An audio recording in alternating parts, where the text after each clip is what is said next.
All right, what is going on, everyone, and welcome back to Mets Weekly. We are live at this very moment on YouTube and on X to discuss the latest news and rumors that have been going on all off-season long in Mets land. Before we get into all of that, I want to remind everyone to subscribe to the Mets Weekly YouTube channel for weekly episodes of our show that are normally on Monday night at 7 p.m. We've kind of shifted the schedule recently, but we will be getting back on it real soon. For those of you watching or listening on playback, you want to join the conversation in the future, make sure to turn on those post notifications to know when we go live, as well as multiple videos that we like to post throughout the week, all off season long. For those of you in the chat right now, we would love reading your comments, your questions, your concerns. We'll try to get to as many as we can to keep the flow of the conversation going. And some may be saved for some questions towards the end, depending on the topics. Make sure to follow Mets Weekly on X and on TikTok for future content over there. For our audio listeners, all your favorite audio platforms, usually our show is available over there. So without further ado, let's get into the latest. Now, for those of you watching here on YouTube or on Twitter, you may notice I have some different co-hosts on here. They've been on the show before. We've got Evan and Matt from Mets Central. Good to have you guys on once again. I was on Evan's show last night talking about those glorious New York Rangers who have been a joy all year. A joy to watch all year. So I figured it's only right to return the favor with the timing of this show and the timing of this news. Griffin Canning has signed with the New York Mets on a 1-year, $4.25 million contract. Right-handed pitcher, 29 years old. I'll let you guys just give some just full-on, like off the top of your head opinions, because I feel like raw reactions are the best, especially here. Matt, I'll go to you first. I mean, a lot of thoughts are probably flowing through Mets fans' heads right now, but what are your thoughts at this current moment? Look, baseline in terms of name value and baseline numbers, as the numbers you've pointed out on the lower tier of the screen right here, it's not a great signing. I mean, to put it nicely, Griffin Canning is ass. He is not a good pitcher, but I mean, look, I look at this signing as low risk, high reward. If the guy's not good, you simply cut him. If he's decent, fine. You have a nice little decent bullpen arm. And that's what I think he is. I think he's going to be a bullpen arm. At least I think that's what the plan is. Because I mean, even if you look at the amount of money he's getting paid, $4.25 million for this year. So it's not starter money because even as we saw like last year when the Mets picked up a guy like Luis Severino, they signed him to a 1-year, $12 million deal. So he's not getting starter money off the rip. So he's going to be utilizing the bullpen role. And look, this is kind of the same thing like what the Mets did with Jake Diekman last year. Like they gave him a 1-year deal for $4 million. And he was shit, and they ended up cutting him late July, early August. So, like I said, low risk, high reward, but certainly off just like initial reactions, the guy's not good. He's not. But do I think this takes him out of the running for a top end high starter that the Mets need? No, I still think the Mets are going to go out there. I still think Stern's going to go out there and they're going to look for a high end starter, whether that be a guy like Luis Castillo, Framber Valdez, Dylan Cease, or maybe even potentially, Corbin Burns on a shorter term deal. So I don't think it takes him out of that running. But yeah, like I said, initial reactions, not a great signing. Yeah. Evan, I know that you've definitely been very critical in regards to the pitching and the rotation of the Mets' aggressiveness in this sense. So I would say that Canning is probably in the category of not something that would have been ideal for you or any Mets fans. But for those of you who are looking at the stats below, I guess he's always healthy, right? That's, availability, the best ability, they say, unless you're just absolutely terrible, which he's kind of been recently. So, I mean, Evan, what do you think about this? I'm just trying to understand what they say. Like, I've tried diving deep to find literally anything to take away that's positive, and outside of what you said, eating innings, to me, this is just literally Adrian Hauser 2.0. Like, they're going to bring him in. He'll be here until May, maybe June, and then it will just be done and over with, because there's that tweet from Michael Barron. He said Griffin Canning allowed an American League high 99 earned runs while allowing 31 home runs and 66 walks with 130 strikeouts in 171 and 2/3 innings pitched last season.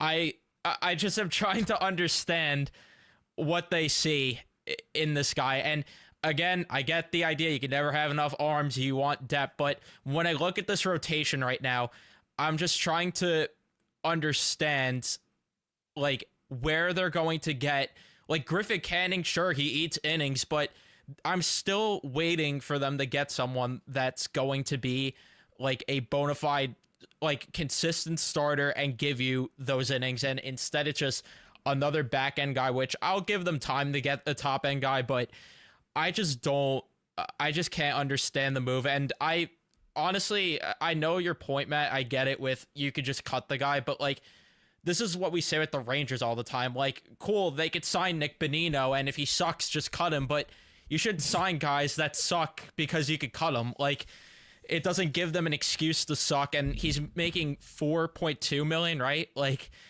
I don't know. To me, they could have signed way better arms. And if he's going in the bullpen, why not sign someone that has more upside from the bullpen versus signing a guy that is going to come in and just do the dirty work for this bullpen, when you could get a guy that could do that, plus maybe have some upside to be a better reliever? Yeah, I mean, listen, when I look at this one, I just see it as a possible reclamation project, and it doesn't seem like he was making starter money. And I'm just going to guess that maybe it's just the forming of a 6-man rotation and you're just adding arms for quantity. But right now, you look at this rotation, it pretty much is just a bag of question marks with absolutely no stability. We know that Sean Manaea is on the free agent market. Luis Severino is gone. Jose Quintana, I don't see coming back. Kodai Senga, who I think we all know at his best, when he's healthy, he can be a legitimate ace, but there are injury concerns as to what we just saw last year. He was not able to stay healthy. Maybe he rushed himself back. He wasn't able to do that. David Peterson, bona fide ace. Can't say anything bad about him.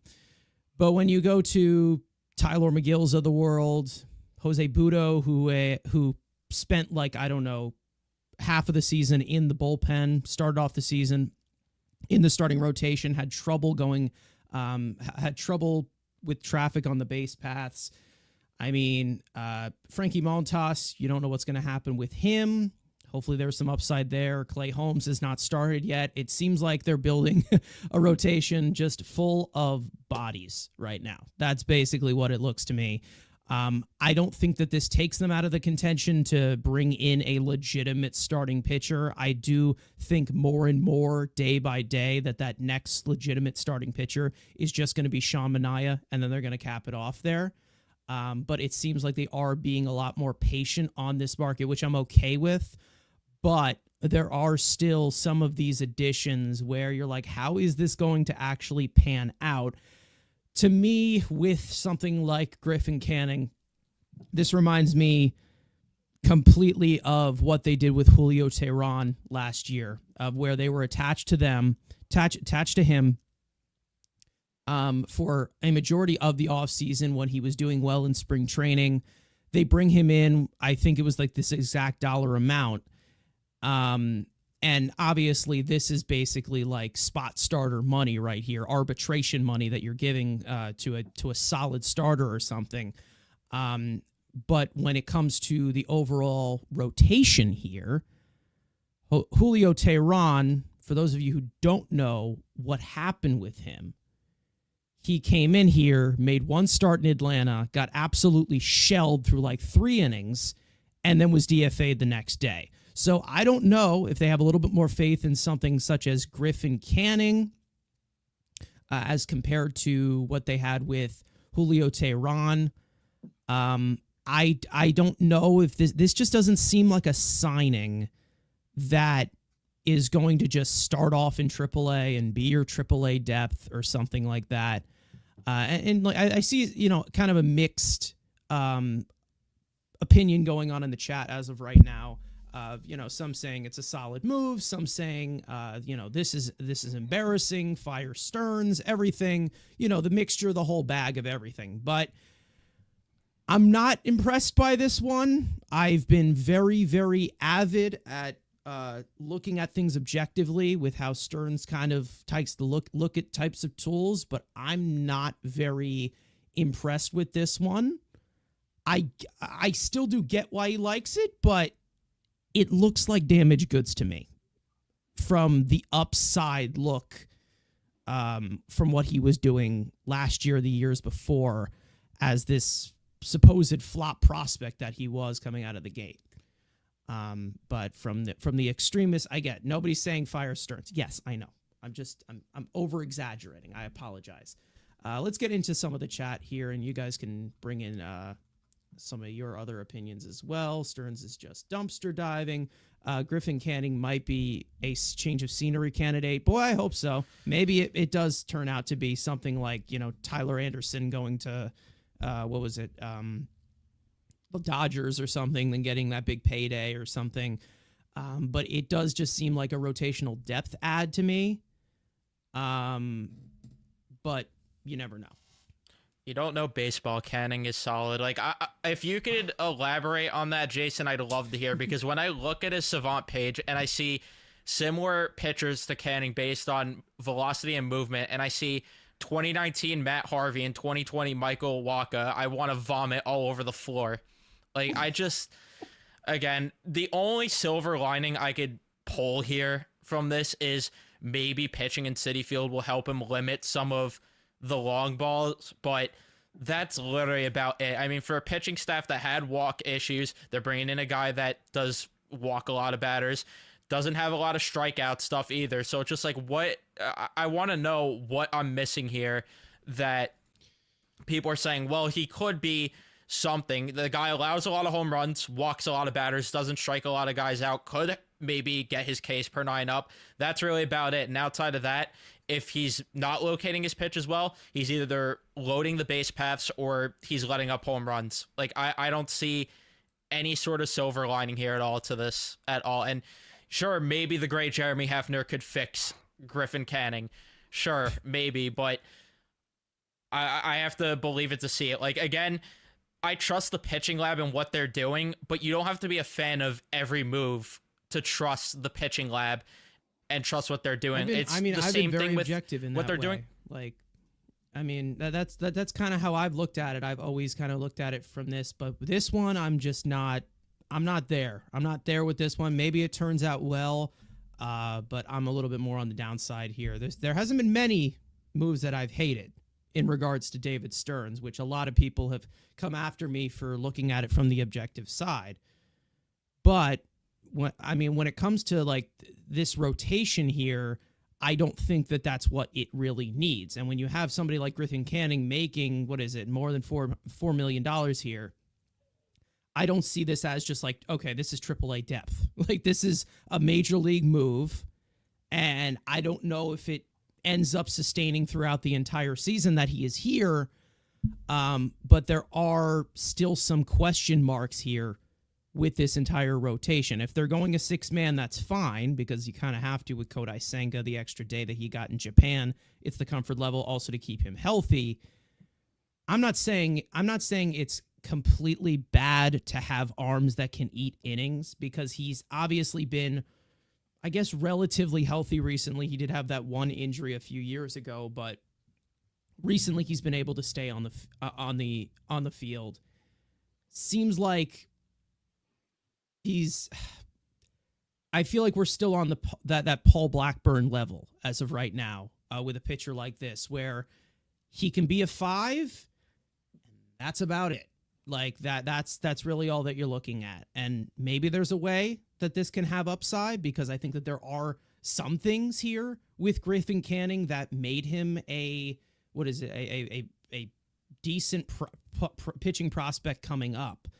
But to me, I just feel like you're firing with this one. You're kind of firing blanks. I don't know. That's just me. That's just my opinion with this. Matt, you want? I agree with what the comment that just came in is outside of the last part, but how many pitching lab signings are they going to make? Like that's the part I'm having a problem with, and I'm not saying fire Stearns right now, but I just don't understand how many. Like again, it's great that they hit on these projects last year, but you're not always going to hit on them, and that's been the point I've been making all off season. And if you hit with Clay Holmes, great. If you hit with if you get solid innings now with Griffin Canning, great. But I can't sit here on December 18th and say they have enough in this rotation. And even if they brought back Sean Manaea, I still have questions because who is eating the bulk of the innings? Because Kodai Senga, has a lot of injury questions. You have Clay Holmes, who has to ramp up to be a starting pitcher. Griffin Canning and Paul Blackburn, sure, they could eat innings, but against better teams, are they going to get shelled? And even Sean Manaea, you have to see him build on what he did last year and not, run out of gas at the end of the season and build up on being a sure thing with the amount of innings he could eat. So, and then David Peterson, don't get me started with him in terms of getting innings there, but that's really my issue. And again, I get that they're trying to build as many innings as possible with these guys, but I just still think, and I think they will bring in still a safer bet. But for me, if you're signing, because my idea was they were going to fill out the rest of the rotation before they got him. I was like, okay, maybe they'll get like a Walker Buehler and then a Sean Manaea. And if they did that, I'd be like, all right, that at least is respectable. You get like 2 middle of the rotation pieces. To me, now you have to like push your chips in to get a Castillo or get someone on the market trade worthy, because I still don't really want to pay Corbin Burns that type of money unless the market comes crashing on him. But that's really my worry. It's like if they brought in 2 middle guys, I'd be like, yeah, that's fine. But bring in another back end guy, to me, you have to bring in more of a legitimate, safer bet. That's just my opinion, at least. Yeah, I mean, it's weird to look at it because, I mean, I'm looking at Fangraphs right now. They just added Griffin Canning right to the Mets roster because they're very quick with it, and they have him in the bullpen as long relief. So, I mean, I don't know if it's kind of just preset as, before the season starts, they don't put out a 6-man rotation because it's not the default, but if this is a bullpen arm, it is a bullpen arm. I would be 100% fine if this is your mop-up Trevor Williams type of guy, because that was kind of what Trevor Williams was kind of making there in that slot. But we saw that they were attached to him. Usually the guys that the Mets are attached to, most of the times it doesn't get announced at all that they are attached to them, or it seems like they come in second or something. And these signings just come out of nowhere. So when it came to Griffin Canning, it seemed like they were attached to him and had interest in him, and they end up signing him. So it was just kind of weird to me. I don't know. Obviously, this is, pennies on the dollar as compared to what pitchers are making as of right now, which makes me hope that he does move to the bullpen and they bring in another starter. And listen, I see some people in the chat saying, the offseason isn't over. It absolutely is not. But I'm just saying that you have a decent amount of spots, or a certain amount of spots, that you can fill out to this pitching staff as to where they are going to look like a better pitching staff than they were last year, that endured a lot of the same different problems. And listen, I think that, Douglas Barnes coming in here saying, let Stearns cook. And listen, I've been the big advocate for allowing Stearns to do that. But I'm just saying is, yes, you do need quantity. Yes, you do need arms. But you do also need to fill this in with quality as well, so it can actually blend into one super staff of, the active powers of everything. Let's just say that. I think that it's just... It's a weird approach, let's just say that, because you knew that you had 3 starting pitching free agents in Manaea, Severino, and Quintana. And I will say, bringing in Montaz, who obviously still upside there. Yeah, not not the greatest. He hasn't been the greatest recently, and has had his inconsistencies. Clay Holmes is the other guy you bring in who has not started, in years, or consistently started in years. And then you're also replacing that third one with Griffin Canning here. So maybe there is somebody else that they add in here because of the 6-man rotation. Look at it. Maybe they're trying to, push Paul Blackburn out of here and maybe move him to the bullpen. I don't know, but I'm starting to see them stack up some of these arms, and I'm like, okay, there's going to have to be some kind of a consistent piece, whether it's Manaya, whether you're signing Roki Sosaki, whether you're doing something like that. I get all the options are open. I'm patient. I'm letting him do his thing. But there are, a decent amount of arms here that I feel like just don't really fit into a mold of just a 100% pitching staff. And I don't think you have that many guys that you can just option down to the minors. They have quite a few guys who are out of minor league options as well. So I don't know. Yeah, that's the thing, though. It's like if they were going to go in this direction, and again, like I'm not sitting here saying like pissed off throwing things over this, but it's just if they were going to go in this direction, a guy that I would have preferred is a guy like Spencer Turnbull. Like at least he's proven something over the past few seasons, and I think there's at least maybe more upside there. I know he's up there in age in comparison to Griffin Canning, but he's a guy that proved he could do it from the bullpen if it doesn't work out as a starting pitcher, if they wanted to go that route. But that's the thing, and it's not the idea, it's just who they signed that's the issue. Like, that's the thing for me. Like, I don't have to love, and not everyone in the chat has to love every signing Stearns makes, and it's like with Joey Wendell last year. Like, nobody wanted that at all, and they needed depth. Sure, it's great to have depth, but your depth should be better than Griffin Canning, and if he proves me wrong, great. I am not complaining at all, but I just think there were so many other directions they could have gone in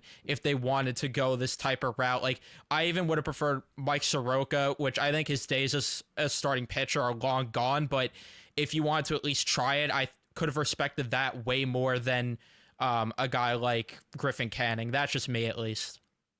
Yeah, I mean, listen, I think that him being 29 years old, again, maybe there's something else in the tank there. Maybe he can continue to eat innings. Maybe he can be somewhat of a surprise here. But I'm just saying that you need a little bit more of like that tug and pull as to where the top of the rotation has to have a little bit more stability as compared to Kodai Senga, who we know is great, but had injury issues last year.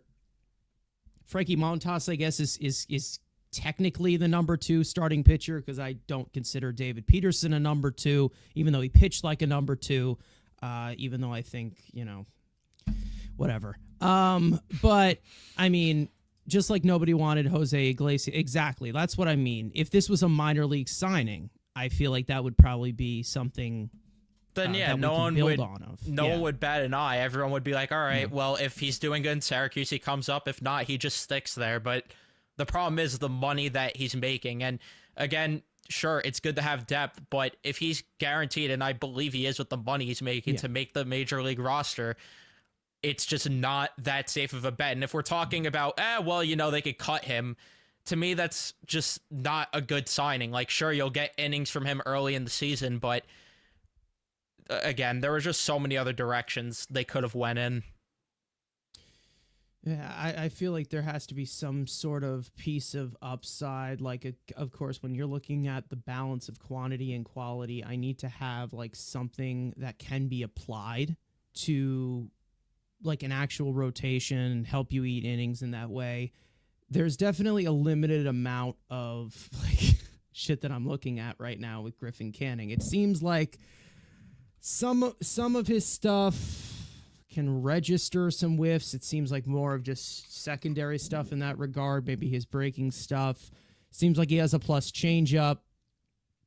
Velocity is not great. It's not graded out, but I will say that the overall shape is something, the main reason why I would say I understand why he likes him, but it seems like he has just not been able to apply it. Mid-90s fastball, seems like he tops out at like 95. Seems like vertical approach angle hovers around 4, 16 inches of induced vertical break. So I mean, it's pitch shape and execution that is similar to, I guess, the upside you could get from somebody like Jose Budo or something. He's a little bit younger in that regard. But it really is like middling things that, like, okay, the ceiling we're looking at here is still a back end starter. So we'll see. Was it Canning that pitched that gem of a game against the Mets in that series against Anaheim? I don't know if it was. I will make sure to fact check that. But if you guys want to add anything that you want, talk to the chat or anything, I got to do a little bit more of the research on that one. I'll let you guys know. And Douglas, that comment's not true when, again, he's most likely going to be on the major league roster. If he was signed to a minor league deal or a split deal, nobody would care right now. Nobody's batting an eye, but he's making the money. It's a major league deal, and that's why we're going in depth. Otherwise, yeah, we wouldn't be doing a live stream right now if it wasn't something where he was going to be just a depth guy. He was just going to be in Syracuse and maybe come up for a few innings here. Yeah, so back in August, he did face the Mets, and he pitched 5 innings of 1-run ball, walked 4 batters, struck out 8. So there you go, a quality start against the Mets, and it's like Antonio Pierce hiring Luke Getsy because the Bears kicked our ass last year. So that's kind of how, if you're looking at it in that regard. So I mean, no way Stern's plan is Senga, Peterson, Montas, Holmes, Canning, and then the 6th TBD. Listen, it's not awful if you're looking at a 6-man rotation because you can get these guys more rested. They can give you a little bit more quality with that day of rest, and their stuff can be a little bit sharper, which is probably the main reason as to why some of these middling starters do well and overperform. They weren't able to really do that, and they kind of had to switch gears last year because of Kodai Senga being hurt. But, we'll see what they do. I do still think that the big pitching addition, I would like to see just like a mid-rotation type of guy like Minaya. If you were to bring him in, maybe it's Nick Pivetta, something like that. Or go big for Roki Sasaki, even though it seems like he's not, it's not really up to the Mets. They can't really pursue him. It's more of just his choice. But I do think that more of the trade deadline is going to be more focused on actually trading one of those frontline guys, whether you're talking about Castillo, whether you're talking about Dylan Cease. I do think that that's going to be the main focus for a lot of teams. The problem is you're going to be competing with a lot with this, other different farm systems of teams that are also going to be looking at pitching as well at the deadline. So I want to see them load up the rotation as well as they can. This is not the direction I would have gone. Let's just say that. Yeah, listen. I think for me, I think the only reason why I'm willing to give this signing the benefit of the doubt a little bit, it's just because I do trust Stearns and the pitching lab a little bit. Because if this was back a couple years ago under the Wilpons, where there was no structure, especially in the pitching side of the game, then I'd be like, yeah, cool. This is 2020 all over again with the Mets bringing in Rick Porcello and Michael Wacha as their starters on that type of level. But yeah, like I said, like baseline numbers, it's not great because even if you look on Baseball Savant, if you're going to put him in the bullpen, because like what we saw with the Dodgers last year in the bullpen, you've got to get guys who have velo. I mean, Griffin Canning last year he averaged about a 93-mile-an-hour fastball, so low 90s. That's not necessarily great. And then has a 5-pitch pitch mix, 4-seamer, changeup, slider, curve, sinker. His sinker got massively destroyed. I mean, a 429 batting average with a 441 expecting batting average. The rest of them were about a little bit average. I mean, the slider got hit a little bit, 284 with a 249 expected. So, and then, yeah, I mean, like you go over to Fangraphs and his Ks per nine dipped a lot last year, went from a 9.85 in 2023 to a 6.82 in 2024. The walks went up a little bit too, from 2.55 to a 3.46. So, yeah. Well, I mean, like I said, the only reason why I'm willing to give this a little bit of benefit of the doubt is because I'm trusting in Stearns and the pitching lab. But I think it's like I said, I don't think this takes him out of the running for a top end starter.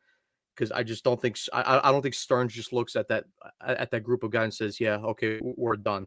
I still think the most likely scenario is if they're going to add a starter, it's going to be through the trade market. I've always said that I think if it's going to be anyone they're going to trade for, it's Luis Castillo, just basically because he's under contract for another 2 more years after this year. And if you look at a guy like Cease or Framber Valdez, if you were to trade for them, they're free agents next year, and we know that Stearns doesn't want to give out a long-term deal to guys who are going to be around 30, 31 years old when they enter the free agency market. So, and I ultimately think that the plan for the rest of the offseason in terms of the starting pitching front is, I think at minimum they're going to add one more. Like I said, whether it's going to be one of those guys. I think the second one is going to be based on whether Sasaki comes here or not. And like you said, you can't really control that. That's based off where Sasaki wants to go. And even if they wanted to sign him, he can't sign till middle of January. And even then, I still don't think Sasaki's going to come here, just because I think he prefers the West Coast of either going to the Dodgers or Padres. But like I said, let's see what happens with the signing. I'm not a fan of it. This is probably one of the rarer Stearns moves that I don't like. Probably the other one would be like Joey Wendell, like we mentioned a couple minutes ago. But yeah, let's see. Yeah, I think that this will probably be added to the list. Maybe the third least favorite, I'd say, so far of Stearns, but these are just like minor ones. And listen, he's held himself accountable for when some of these moves have not done well, and he's cut them and moved on. Not really much of a ego being flexed in. Here's kind of how I look at it.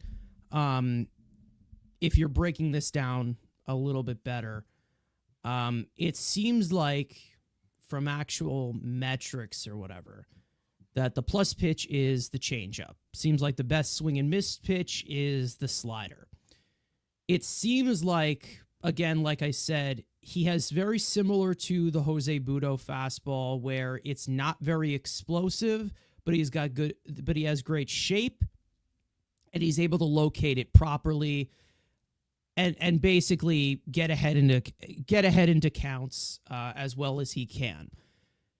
So if you're looking at the slider, especially since it's got high spin, you have your changeup as well, which can obviously tunnel with the fastball with good shape.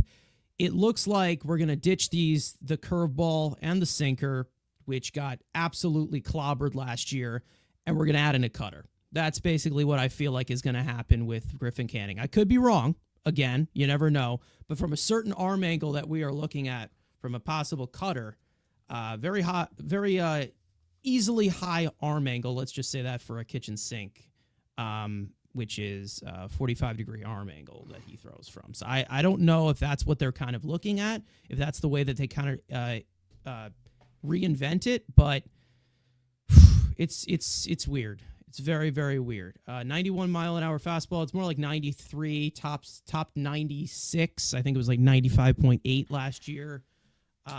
So, I mean, maybe there is a way that they can possibly maximize it because he's still young. He's able to be, I guess, durable enough. But I think that the way that they're kind of looking at this, and, the way that I'm looking at this, not them, is there needs to be somewhat of a base. And here I feel like it's a little bit more baseless as compared to somebody like Frankie Montas or somebody like Clay Holmes, which you've seen get those types of results. So this is definitely one of the bigger question marks, I'd say. I don't think that they're done, but I will say one thing. If we have any of those sort of injuries and Griffin Canning turns out to be, I don't know, popped into the third part of the rotation, the third starter or the fourth starter, we could be in trouble. I'm not going to lie, because I think that there is definitely some established career from Griffin Canning of this guy getting completely tattooed.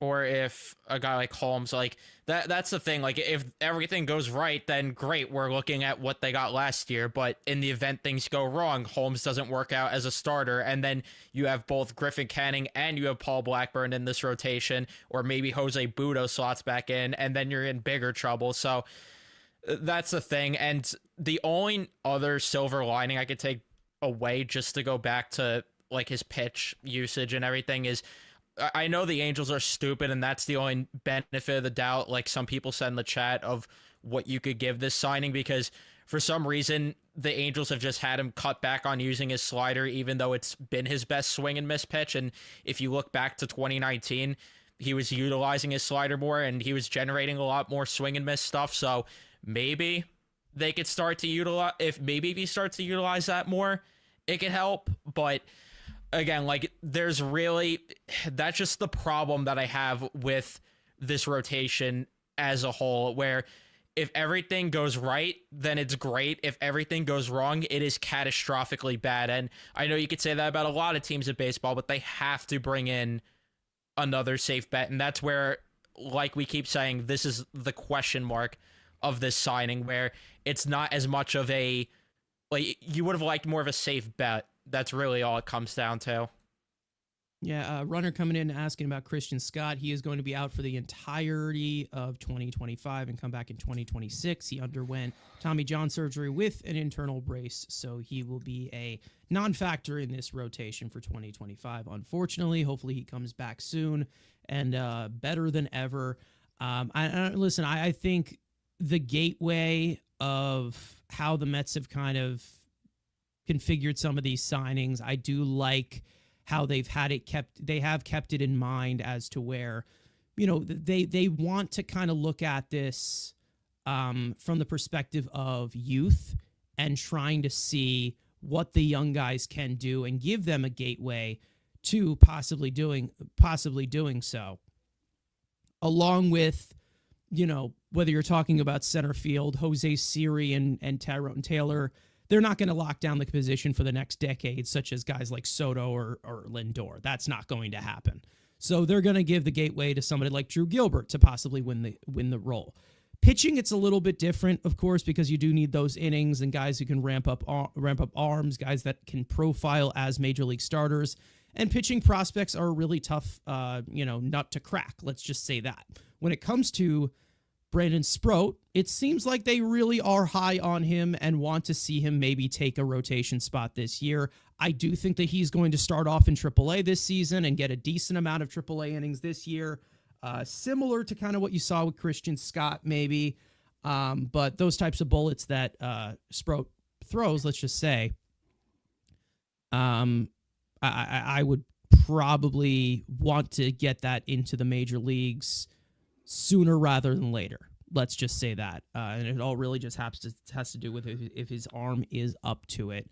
Because we did see in AAA him get roughed up a little bit towards the end of the season when he was promoted there.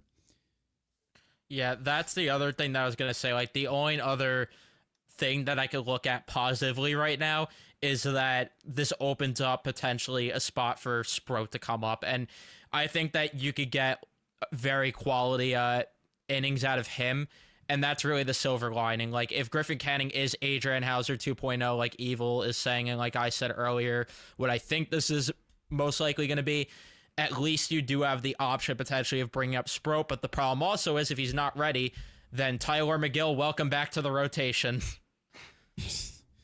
Yeah, and that's another thing. It's like, yes, and this is one of the silver linings you can talk about with somebody like Griffin Canning. We've seen him start before, just like we've seen my camera just completely etch out. I don't know why it does that. We've seen Griffin Canning start before, be able to, bring up those types of innings and be able to go out there and eat innings. We haven't seen Tyler McGill be able to do that. So when you start thinking about injuries, we talk about this all the time on our show, specifically Andrew. Tired of the injury depth being David Peterson and Tyler McGill. Obviously, David Peterson, last year was able to take a step forward. Tyler McGill is been kind of considered, which at this point, you might as well just move on. But at this current point, Tyler McGill is pretty much always been considered the sixth starter or the fifth starter going into opening day. And it always seemed like that game of musical chairs where he was just going up and down from AAA to the major leagues. And we all really knew what Tyler McGill was capable of beside the upside. So I understand bringing in these types of moves. The thing is that I don't know if Griffin Canning has He doesn't have any minor league options. So I would love to have, these guys with major league experience and guys who have been able to eat innings in AAA, but it doesn't seem like that is going to be the case with a guy like Griffin Canning in that regard. So I'm a little bit confused as to how they're going to configure this. Maybe there's some move that it makes sense, but right now, looking at this rotation, it looks like a bunch of bodies that maybe one of them, by rolling the dice, could do well. But right now, there's a lot of question marks. Again, you have the right guy at the top to configure this thing, but at one point, they're going to have to get in somebody that is established enough where they could give you more than just eating innings, being healthy, and existing, if that makes sense.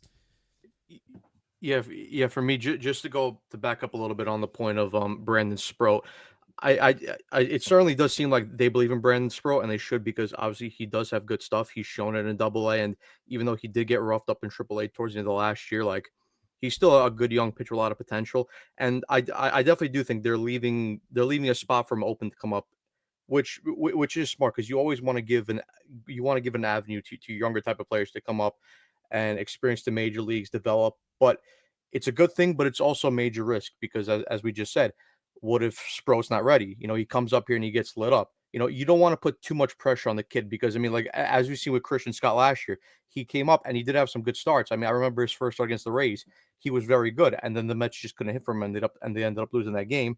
And then we saw other starts where he wasn't great, and then of course he had the home run problem. So I think with Sproat, it's just going to be, you don't want to leave him in a spot where it's like he's the hope and the saving grace, where like he has to come up here and then he has so much pressure on him where he has to perform. You want to give him an opportunity where you give him an avenue to come up, but you want to ease him in nice and slowly, so he has that chance to get comfortable and then develop. Because as we've seen with like pitchers, like especially with younger pitchers, like I just said with Christian Scott, younger pitchers are gonna come up here and they're gonna have up and down starts. It happens. That's just natural development in terms of the younger guys. I mean, unless of course you're a guy like Paul Skeens who comes up here and just a freak of nature and wins the NL Rookie of the Year and gets Cy Young votes. I don't think that's gonna happen with Brandon Sproat. I hope it does, but you don't want to just put all your eggs in one basket with just relying on Brandon Sproat, which again, it goes back to the reason why the Mets need to go out there, whether through trade or signing, and add another bona fide ace caliber pitcher. Yeah, and that's exactly like you said, what happened with Scott, because like I'd prefer Sproat to be in a position where I would have liked Scott last year to have pushed his way up, but to go to the bullpen, because like that's how Burns and Woodruff developed in Milwaukee, and I'd like Sproat to be in that similar spot to where, like you said, it's not like he has too much pressure, where he comes up and he's supposed to be the saving grace for this pitching staff. But if it happens and he comes up like Jacob deGrom did, great, but that's a lot of pressure to put on him. Yeah, I mean, kind of easing him into that way, and it's kind of like the same thing of how comfortable we felt building the rotation, obviously, after Jacob deGrom left, with bringing in Kodai Senga, who blossomed into being the best pitcher hands down in 2023 for us. He had an ability to be able to ease himself into the adjustment to the major leagues, obviously with him being a professional in his 30s already, but he was behind Verlander and Scherzer. I mean, that's two of the greatest pitchers of all time that he would have been behind, and obviously different story of how that obviously unfolded, but he was able to, be the number 3 in the rotation, maybe even the number 4 at sometimes, because we knew that you could eat innings with somebody like Jose Quintana. That obviously did not end up happening. He moved up to the 3 spot. And with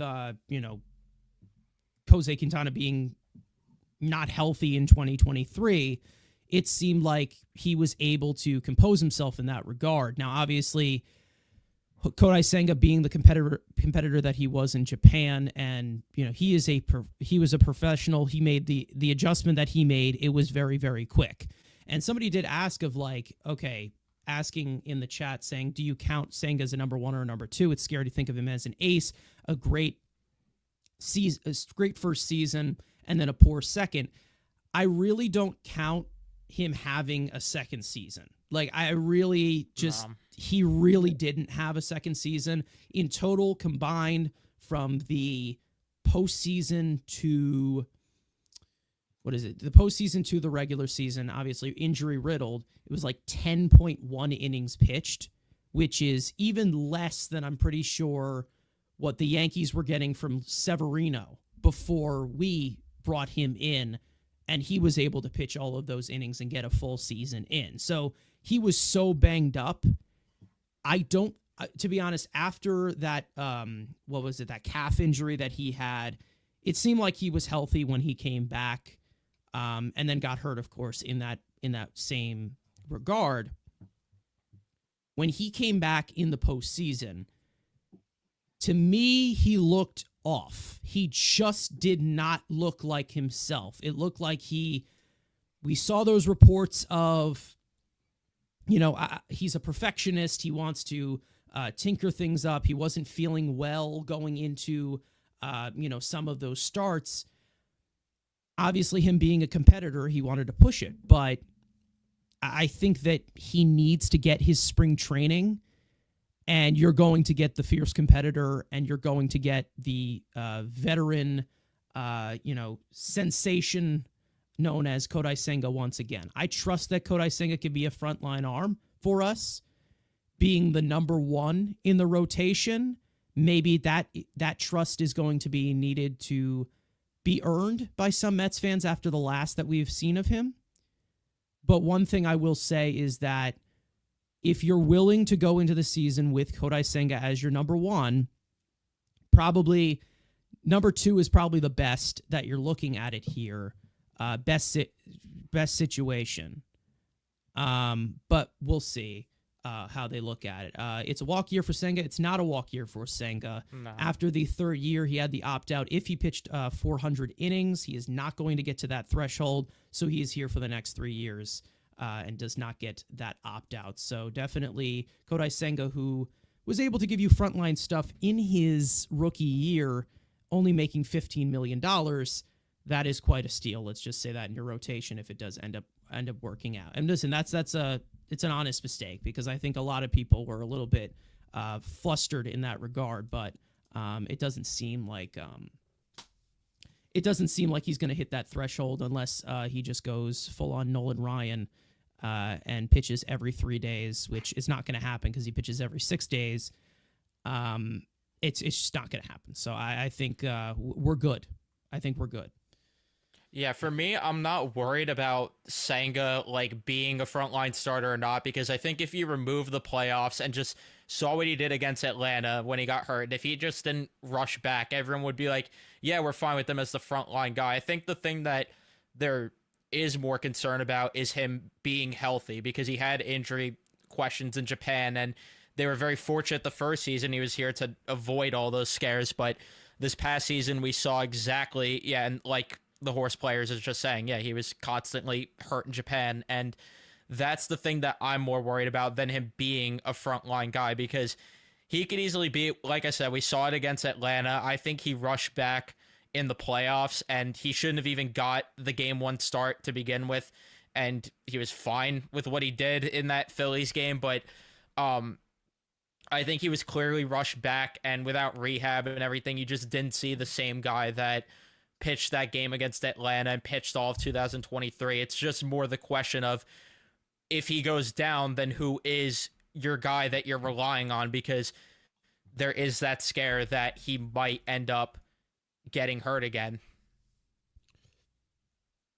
I mean, you never know in that regard. I don't think he's a 130 inning guy. I'd say he's more 150 in that regard. Let's just say that.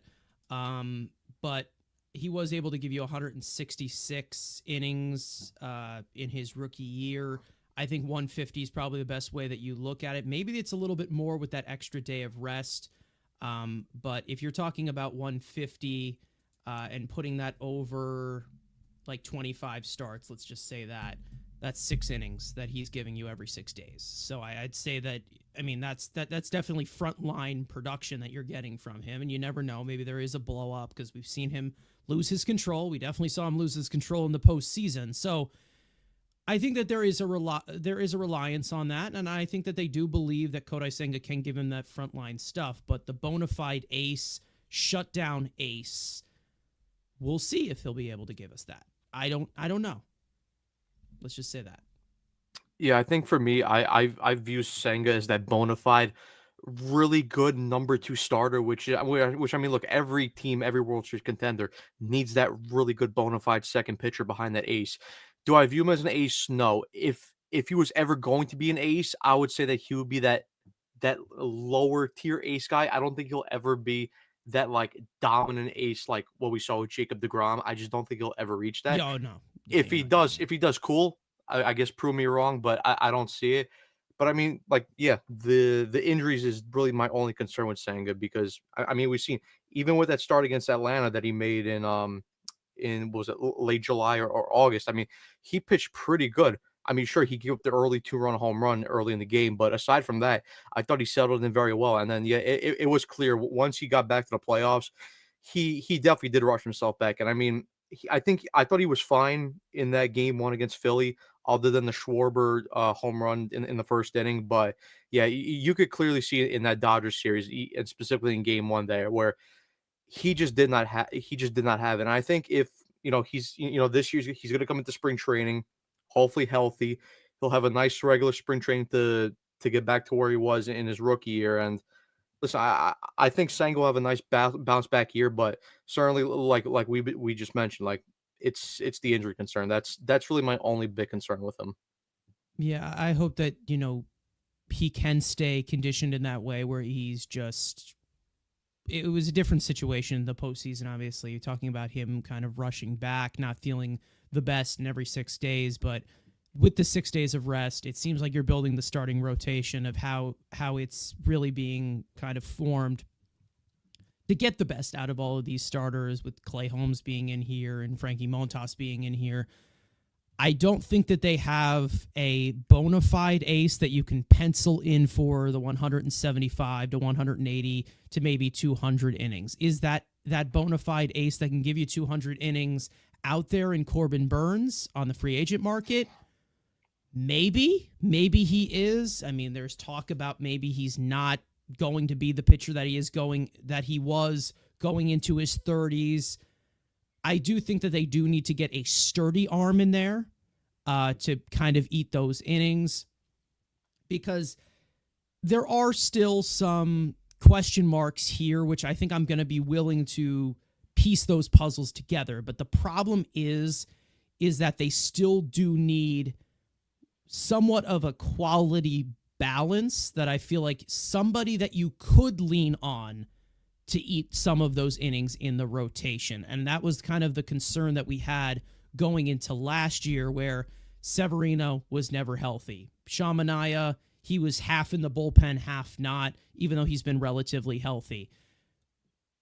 Jose Quintana, even though throughout his career he's definitely been able to pitch innings and eat innings and go a certain amount throughout a season, he had injury history in 2023, which I still am convinced that the first initial report that came out regarding what was it? It was like rib surgery or something with Quintana.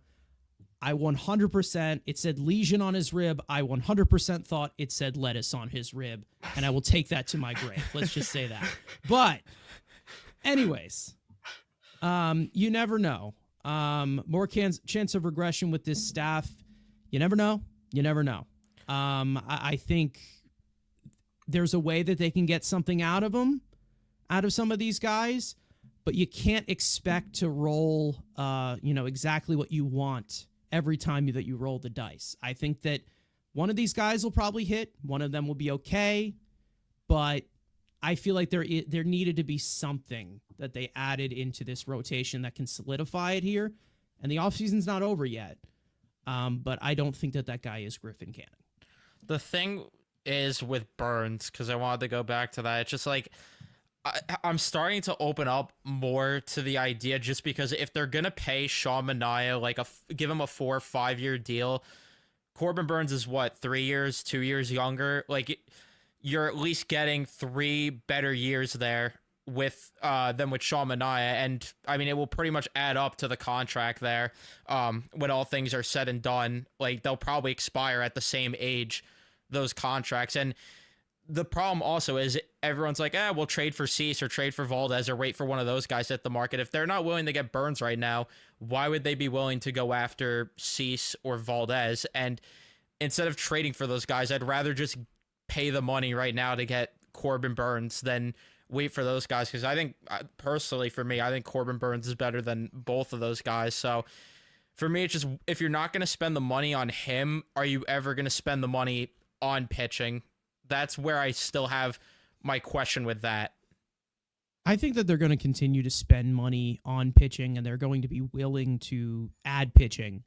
The problem is that, and I feel like the market's eventually going to shift, but just not this year or the year after. Like, it's going to start to go in the philosophy of what we see through Stern's eyes of talking about how this position, it breaks down very easily. One move, they're done. When it comes to Corbin Burns, if he wants a Max Scherzer deal that we gave to him, sure, why not?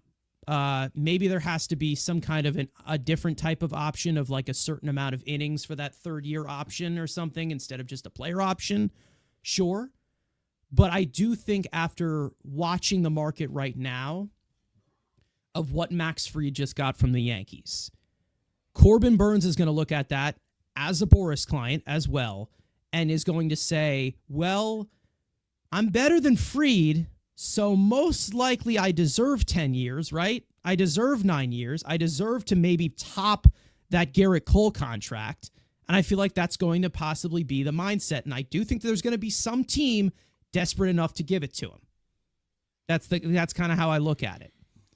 Yeah, I think for me, if I was going back to the start of the offseason, I really had no interest in Burns because, like we said, at least for me, I don't want to give out that long-term deal to that kind of pitcher who, and listen, I like Corbin Burns, but he's going to be 30 years old. And I think for me, because Ken Rosenthal mentioned this a couple days ago on Foul Territory, he said that there's a chance that the Burns market might fall back to a place where he's willing to take that shorter term deal with a higher AAV. And he was maybe talking about like 3 years, $45 million a year with possible, opt-outs after each year.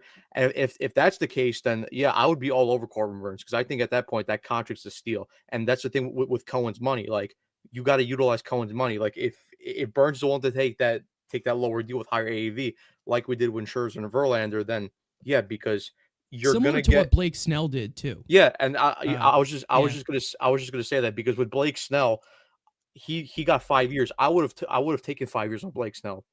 And I think even for me with Burns, if Burns really wants 5 years, I'd probably also be willing to go 5 years for Burns because if you're looking like we brought up with Sean Manaea, I mean, Manaea is he's going to be 33 this year, so like 5 years from Manaea, I'm not interested in it at all. 4 years possibly, but I don't love it. 3 years would be ideal for me with Manaea, and I mean, like we just saw with Evaldi a couple days ago where he signed with the Rangers, he got 3 years, $75 million. I mean, that's 25 million years a year. So there is possibly a chance that Manaea could go out there and get anywhere between 25 to $30 million a year. And again, like Sean and I had the great year last year, but we haven't seen that consistency with Manaea, where it's like he's had good year after good year after good year, like we see with Corbin Burns, because there's been multiple years where Corbin Burns has had Cy Young stuff. So, like I said, if Corbin Burns is willing to do 3-5 years with the $45 million AAV around there, I think the Mets should be all over that. I would even argue, though, still that I would go 6 or 7 if it got to that point, because if they're willing to potentially go 4 to 5 years on Manaea, I'd rather go 6, 7, maybe even 8 for Burns, because the contracts are going to end at the same age. And I love what Sean Manaea did, but Corbin Burns, we know, has way more Cy Young potential stuff and is going to be the more consistent guy throughout that contract. Then again, maybe it does age poorly and maybe the back end of the contract sucks, but I at least am getting quality years where with Sean Manaea, if they sign him to 4 or 5 years, after even 2 years, maybe even 3, like at most 3, you're going to start seeing regression there. And I would just rather pay Burns then at that point if their contracts are going to end at the same age. Yeah, I mean, the highest I'd probably go is a fourth year, but the fourth year has to have an option with Sean Manaea, and I feel like he's probably going to get a little bit more than that, depending on considering this pitching market, which is insane. DMAC coming in with the $5. Thank you so much. Saying, any interest in taking on the Jordan Montgomery full contract? I wasn't big on signing Jordan Montgomery last year. Still am not interested in bringing him in. I think that he is better than what he did last year. Obviously, with the no spring training was a factor in. But if you want to talk about regression candidates, this guy was all over it last year. I just don't see that as a possibility of that happening where Stearns wants to just bring that on because, oh, well, it's a short-term deal. Because, again, I don't think that the Diamondbacks are even making it sound that appealing either way, because they're basically saying, we don't want this guy. It was a mistake. I'm pretty sure their GM literally said, owner said this is it, the biggest mistake. Yeah. That he regrets not stepping in to stop this deal from happening. Yeah, and so again, it files in under the same conversation we've had all stream for the past hour now. Another project, and you're relying on him to bounce back to what he was at one point. And again, is he going to be there? I don't know. Like, the whole argument here that we're saying here is you need more of a safe bet. And if you're going to pay a guy on a 1-year deal to be more of a safe bet, like, I'd rather just give up assets and go get a Dylan Cease or Framber Valdez than go out and take on Jordan Montgomery, because at least I know they're going to give solid innings for a season. If they walk, it sucks, but I'd rather take that chance over Jordan Montgomery. And to be clear, I'm not saying that they should give up prospects to get those guys, but I'd rather that over Montgomery. The point is they need way more of a safety net than this, and maybe even Jack Flaherty is an option that would sign for 1 to 2 years. I would rather that before Jordan Montgomery, and I'm not even a big Jack Flaherty fan, but at least there's more certainty there than with Montgomery.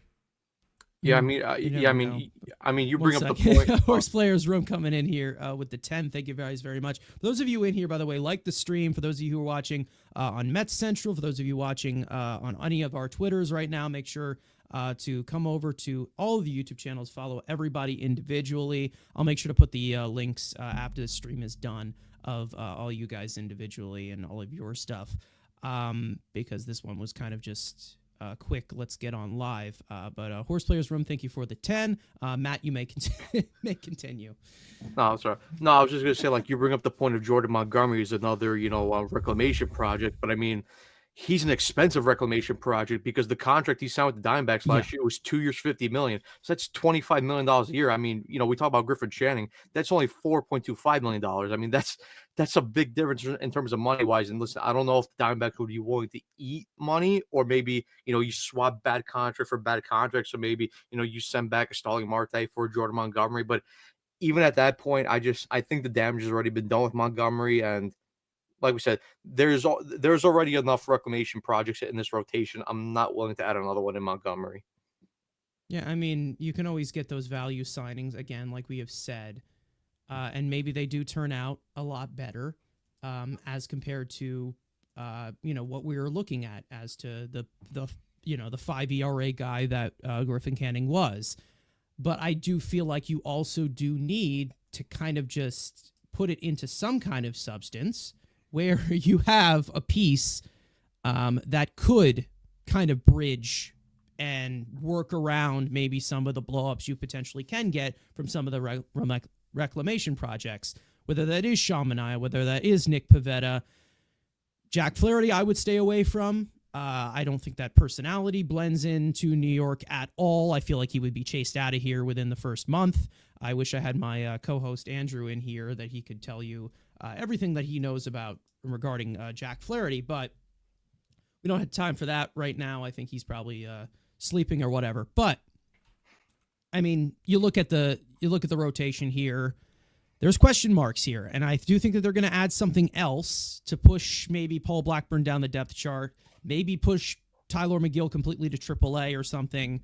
But I will say right here is that right now you're looking at the three major league pitchers that are going to three starting pitchers that are going to free agency with the Mets in Minaya, Severino, and Quintana, replacing that with Montas, Holmes, who has not started recently, and Griffin Canning from the outside, the foundation of the rotation.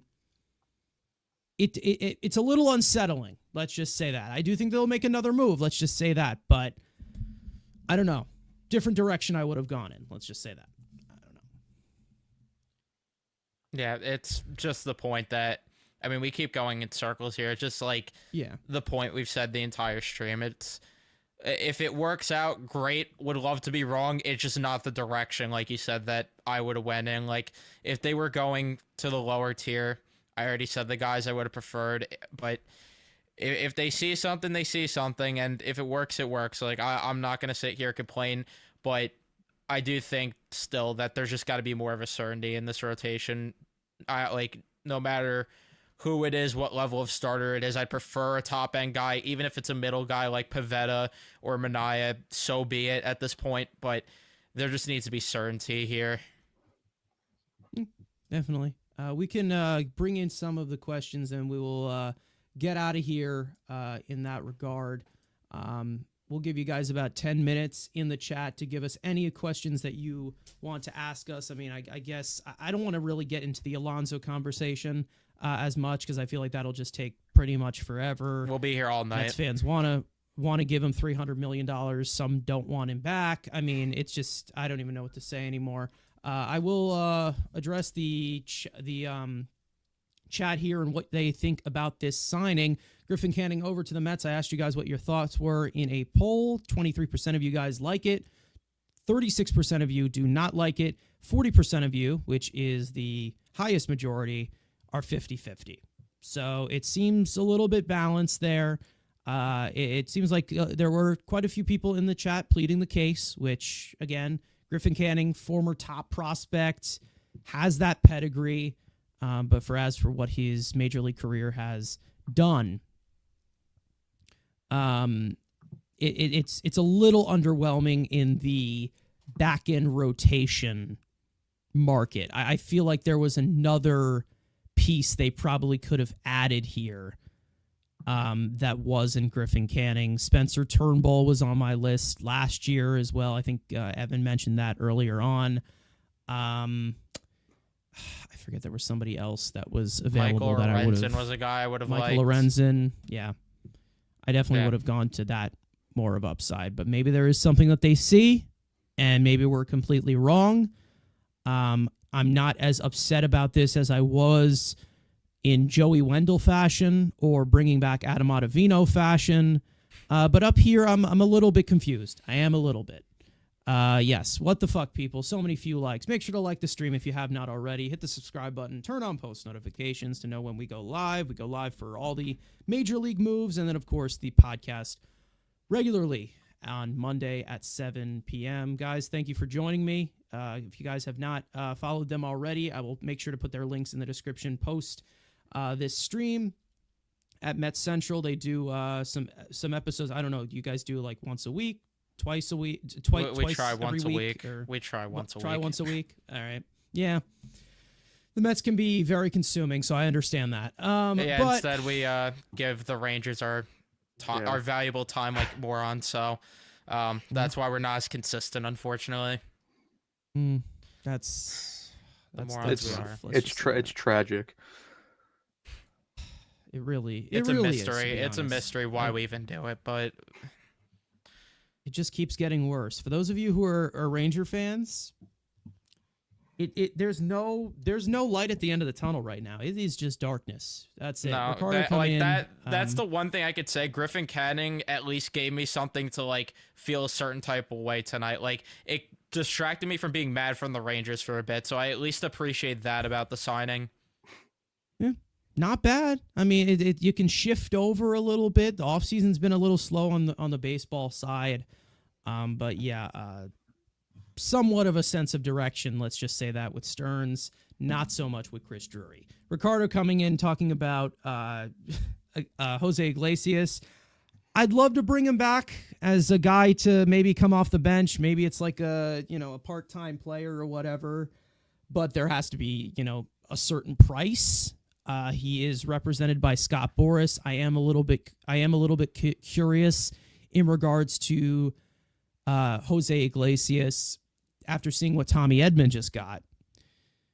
What is going to be the deal with him? Obviously, him being 35 years old, different age. Tommy Edman's what, like 30, 29? But, we'll see. I'd love to bring him back. But there's also part of me that's like, okay, let's put the oh my God and grimace stuff in the past. Let's move on. Let's get it going. Because I feel like if they start and moving on to better things in regards to guys like Soto and these big pieces for the future, and if they start going in a sour direction, I think that not many people are going to look fondly on what happened last year. I feel like it was just a one-time thing, lightning in a bottle, and then they just move on. But I'd love to have Iglesias back. It seemed like a lot of his teammates liked him a lot. I don't know how you guys feel about that. My mind's telling me they shouldn't because of the fact that they have prospects that they should give the time of day to, but my heart is telling me that I want him back because of the vibes. Like that's literally all it is to it. It's not even just like, obviously the production was great last year. We saw in the playoffs that started to tail off because it wasn't as sustainable.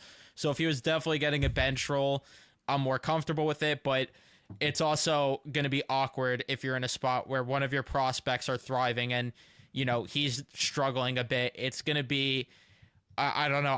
I can't stomach the idea of cutting him and that being how it ends because a prospect's pushing their way up and he's struggling. That would hurt me if it ended that way.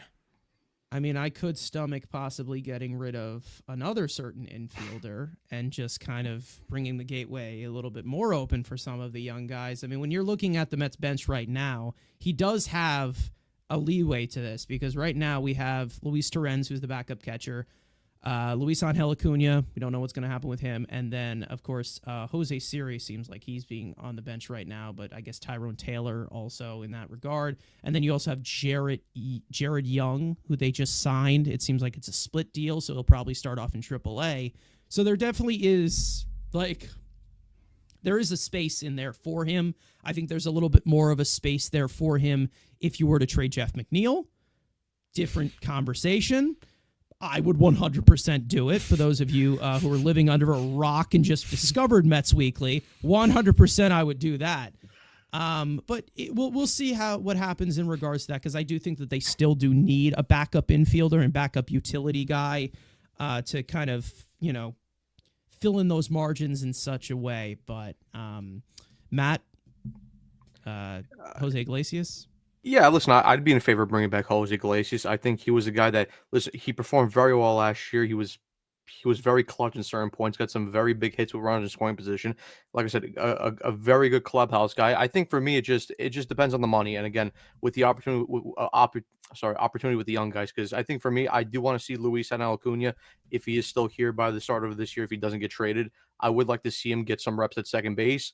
And then possibly for me, listen, if the Mets could, find a way to trade your favorite player in Jeff McNeil, then bring back Jose Iglesias at all costs. But yeah, it depends. I think we shouldn't bring him back just out of emotions and heart, just because he was such a great guy last year. We still need to include some context and some thinking. We just can't go over raw emotions because that's how you end up with bad deals. But listen, if it makes Rangers. Yeah, if it makes sense and if the right deal's out there, then bring back Iglesias. Yeah, with Iglesias, I think it's definitely good to have a veteran like that to push the young guys in the infield sense. Let's just say that whether Ronnie Mauricio has a spot here, whether he is healthy enough come opening day or at any point in the season, Luis Angel Acuna, maybe it is, Jet Williams if he ever is able to stay healthy and get up here. That's definitely the type of guy that you want mentoring, a toolsy type of guy in the margins, such as Jose Iglesias. I talked about that in regards to Brett Beatty last year. in bringing in Gio Urshela and kind of pushing him in that regard. They didn't end up doing that.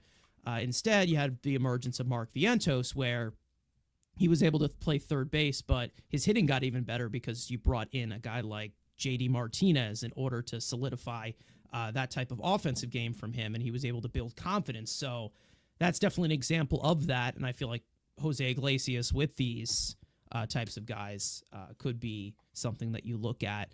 But if he ends up going somewhere else, I wish him the best. He had the time of his life here. Let's just say that. He was incredible. And a breath of fresh air compared to what we were seeing at the beginning of the season from Joey Wendell and the corpse known as Jeff McNeil, who is never going to leave. Yeah, don't forget about Zach Short. Zach Short. Yeah, I just wonder if they go in more of a direction where they get someone that has a little more versatility, like someone that could play the outfield also. I don't know if anyone is available in that degree or to that caliber. I mean, if they want to make their douchebags per 9 go up, they could bring in Kike Hernandez, but that's really about it in terms of that, because I'm just looking right now like who else they could get as veterans to replace him, and there's really not a lot out there, honestly. I mean, it seems like for 9, this is another one. I mean, yeah, Winker and Winker and Hernandez. Imagine both of them, and they move on from the great Jeff McNeil and great Starling Marte. That would be a dream. But yeah, like Let's Go Brandon is saying, Winker's most likely gone. I don't think Winker's coming back at this point. Yeah, I don't know if he will. I do still have him returning as a possible left-handed bat, but we'll see, because I think that the Mets should kind of look at like the Jock Peterson kind of realm on the left side, and then they're going to kind of pivot to maybe it's Jesse Winker, but Winker and Siri together. Oh man, that is some bad news. Let's just say that bad news. All right. Anyways, I think we're going to wrap this thing up here. Once again, guys, the Mets have signed Griffin Canning to a 1-year, little over $40 million contract. Rotational depth, we'll see what happens. Offseason is not over yet. So still moves to be made. Moves were promised for Juan Soto. I think I saw somebody say that in the chat. So we'll see. For those of you in here, make sure to hit the like button. You have not already. Subscribe, turn on post notifications, all of that great stuff. I'll let these guys give some parting words here, promote whatever they want to promote. Yeah, they're also fellow Ranger fans, if you guys can't tell. Sadly, they're in the misery truck. Let's just say that, along with me, with the incredible team that is the New York Rangers, that are just a complete eyesore right now. Matt, I'll start with you. If there's anything that you would like to plug or say to cap us off here. Oh yeah, nice to be back on the channel. Yeah, and listen, we're day by day we're getting closer to pitchers and catchers. 54 more days. So the quicker that comes and the sooner we can forget about the Rangers and this shit season, the better. So yeah. Yeah, Evan, you feel the same way? Yeah, if you guys want to see me suffer and do like hockey, you could find me on Rangers Central, but everyone watching on Met Central, or if you're not subbed, you can go check us out there.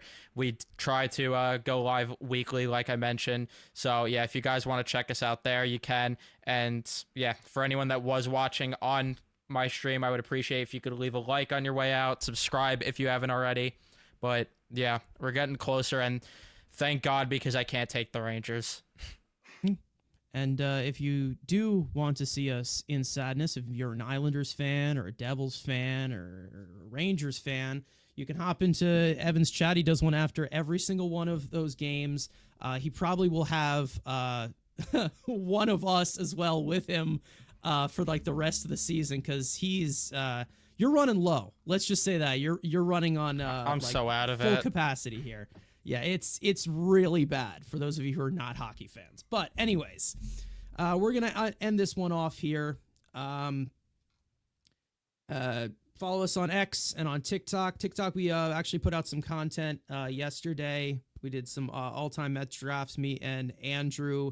Make sure to go check that out. You guys seemed to enjoy that last time, so we made sure to do that once again.